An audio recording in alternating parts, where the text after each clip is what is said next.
नमस्कार प्यारे बच्चों, एसवी एकेडमी की ऑनलाइन क्लासेस में आपका स्वागत है। बच्चों, हमने पर्यावरण का पाठ नंबर 1 रिश्तों के समझ के बारे में पहले 2 भाग पढ़ लिए हैं। ये पाठ आपकी पर्यावरण की 5वीं कक्षा की किताब में से लिया गया है और इसमें हमने रिश्तों के समझ के बारे में जाना, जिसमें मैंने आपको संजना और सलमा के बारे में जो उनकी आपस में बातचीत हुई उनसे संबंधित परिवारों की जानकारी, जैसे कि परिवार कितने प्रकार के होते हैं, 2 प्रकार के, एकल परिवार, संयुक्त परिवार। और परिवारों में कामों का बंटवारा, जैसे एकल परिवार हो तो काम किस पर आता है और संयुक्त परिवार में कार्य कैसे होता है। जैसे एकल परिवार में होगा तो सारे कार्य की जिम्मेदारी आपके माता पिता पर होगी, और अगर परिवार संयुक्त होगा तो वो कार्य माता पिता, चाचा चाची, ताऊ ताई, दादा दादी मिलकर करते हैं। इसी से संबंधित मैंने आपको इस पाठ में बताया था। आज हम इस पाठ में कुछ और जानकारी हासिल करते हैं। जैसा कि मैंने आपको उस दिन कुछ प्रश्न बोले थे कि वह आप अपने माता पिता से या आप खुद जानकारी ले सकते हो अपने आस पड़ोस से। जैसे आपके पड़ोस में कौन कौन रहता है और इनमें एकल परिवार कितने हैं, उनके घर में कितने कितने सदस्य रहते हैं, उनके बीच में काम का बंटवारा किस तरह होता है, इनमें संयुक्त परिवार कितने हैं, उनके बीच में मतलब कि संयुक्त परिवार में कितने सदस्य हैं और उनके बीच में काम का बंटवारा किस प्रकार किया जाता है। और ये भी प्रश्न पूछा था कि संजना का परिवार एकल परिवार होता तो उसकी माँ की देखभाल की जिम्मेदारी किस पर आ जाती, उसके पिता पर। ये चीज़ें मैंने आपको बता दी हैं। इसके अलावा मैंने आपको वंश वृक्ष भी बनवाया था और मैं आशा करती हूँ कि आपने वो वंश वृक्ष अपनी कॉपी में बना लिया होगा। वंश वृक्ष बनाने के पश्चात आगे का पाठ हम पढ़ते हैं कि सलमा घर आकर अपने पिताजी से पूछती है कि हमारे दादा दादी, चाचा चाची हमारे साथ क्यों नहीं रहते।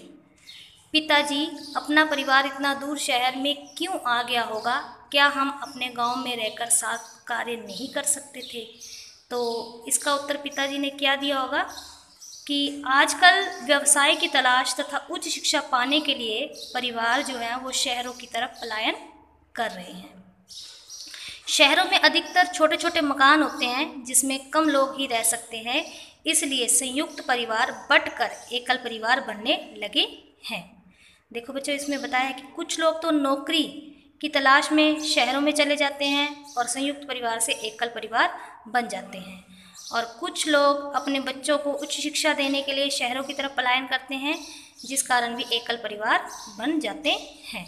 और संयुक्त परिवार बंटने के और भी कई कारण हैं, जैसे परिवार की सदस्य की संख्या, परिवार बहुत बड़ा हो जाना, उनकी आदतें, सदस्यों का व्यवहार, अधिक स्थिति, आय व्यय करने की क्षमता, त्यौहार मनाने के तरीके आदि।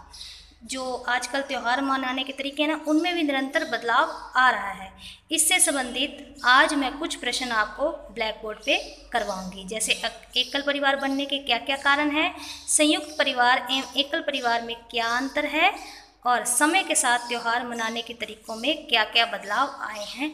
ये 3 प्रश्न आप अपनी कॉपी में साफ साफ सुंदर सुंदर लिखेंगे। चलो मैं ये प्रश्न आपको ब्लैक बोर्ड पे करवाती हूँ। जैसा कि पर्यावरण के पाठ रिश्तों की समझ में मैंने आपको परिवार से संबंधित चर्चा अभी की है, उससे संबंधित मैंने आपको कहा था कि 3 प्रश्न मैं ब्लैक बोर्ड पे करवाऊंगी। ये वो 3 प्रश्न है। सबसे पहला प्रश्न है, एकल परिवार बनने के क्या क्या कारण हैं। आप जानते हैं एकल परिवार कौन सा होता है, जिसमें माता पिता और उनके बच्चे आते हैं, उसको एकल परिवार कहते हैं। तो ये पूछते हैं कि आजकल एकल परिवार बनने के क्या क्या कारण हैं। तो सबसे पहला कारण मैंने बताया मकानों का छोटा होना। अगर किसी का घर छोटा है, उसमें ज्यादा सदस्य नहीं रह सकते, तो इस कारण भी परिवार जो है वो एकल हो जाते हैं। सदस्यों की आदतों में भिन्नता होना।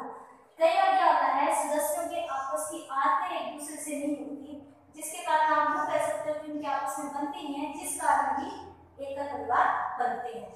उसके बाद आ गया रोजगार की तलाश। मान लीजिए कोई गांव में रहता है, उसे रोजगार के लिए कहीं दूर जाना पड़ेगा, शहर जाता है, और उसको अपनी पढ़ाई के अनुसार नौकरी करनी है, तो परिवार बड़े शहरों में चले जाते हैं, जिस कारण भी एकल परिवार बनते हैं। उच्च शिक्षा के लिए कुछ होते हैं कि वो अच्छी और आगे की पढ़ाई करने के लिए शहरों की तरफ चले जाते हैं, जिस कारण भी एकल परिवार बनते हैं। अधिक स्वतंत्रता एवं आधुनिकता की इच्छा के कारण भी अलग परिवार जो है वो एकल परिवार हो जाते हैं, परिवार अलग होके एकल हो जाते हैं।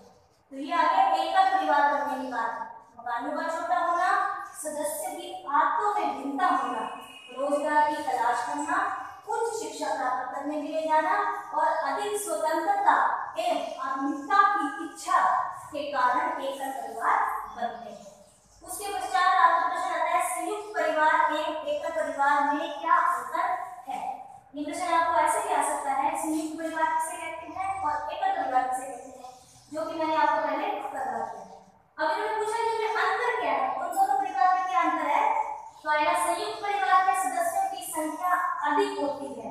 जैसा कि मैंने आपको बताया था कि संयुक्त परिवार में दादा दादी, चाचा चाची, ताऊ ताई सब मिलकर रहते हैं, तो सदस्यों की संख्या अधिक होती है। जबकि एकल परिवार में केवल माता पिता तथा उनके बच्चे ही रहते हैं। दोनों में क्या अंतर आ गया कि संयुक्त परिवार में सदस्यों की संख्या अधिक और एकल परिवार में केवल माता पिता तथा उनके बच्चे रहते हैं। तीसरा प्रश्न आया समय के साथ साथ त्योहार मनाने के तरीकों में क्या क्या बदलाव आए। जो आजकल समय चल रहा है कि पहले त्योहार कैसे मनाते थे और आजकल कैसे त्योहार मनाते हैं, उनमें कोई अंतर आया है, ये बदलाव आया है, ये हमें बताना है।